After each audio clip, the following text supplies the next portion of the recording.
Science tells us that the experiences we have in the first years of our lives actually affect the physical architecture of the developing brain. This means that brains aren't just born, they're also built over time based on our experiences. Just as a house needs a sturdy foundation to support the walls and roof, a brain needs a good base to support all future development. Positive interactions between young children and their caregivers literally build the architecture of the developing brain. Building a sturdy foundation in the earliest years provides a good base for a lifetime of good mental function and better overall health. So just how is a solid brain foundation built and maintained in a developing child? One way is through what brain experts call serve and return interactions. Imagine a tennis match between a caregiver and a child, but instead of hitting a ball back and forth across a net, various forms of communication pass between the two, from eye contact to touch, from singing to simple games like peekaboo. These interactions, repeated throughout a young person's developing years, are the bricks that build a healthy foundation for all future development. But another kind of childhood experience shapes brain development too, and that's stress. Good kinds of stress, like meeting new people or studying for a test, are healthy for development because they prepare kids to cope with future challenges.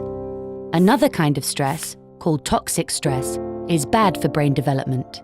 If a child is exposed to serious ongoing hardships like abuse and neglect, and he has no other caregiver in his life to provide support, the basic structures of his developing brain may be damaged.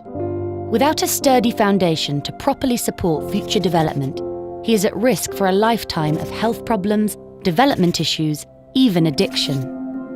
It's possible to fix some of the damage of toxic stress later on, but it's easier, more effective, and less expensive to build solid brain architecture in the first place. One of the things building sturdy brain architecture supports is the development of basic emotional and social skills, an important group of skills which scientists call executive function and self-regulation, can be thought of like air traffic control in the child's mental airspace. Think of a young child's brain as the control tower at a busy airport, all those planes landing and taking off, and all of the support systems on the ground simultaneously demand the controller's attention to avoid a crash. It's the same with a young child learning to pay attention, plan ahead, and remember and follow lots of rules. Like all of us, kids have to react to things happening in the world around them, while also dealing with worries, temptations, and obligations on their mind. As these demands for attention pile up, air traffic control helps a child regulate the flow of information, prioritize tasks, and above all, find ways to manage stress and avoid mental collisions along the way. Having this ability is a necessity for positive and level mental health. Developing effective air traffic control, overcoming toxic stress, and building solid brain architecture are things kids can't do on their own.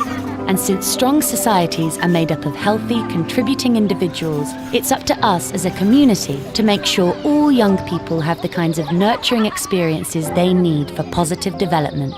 To build better futures, we need to build better brains.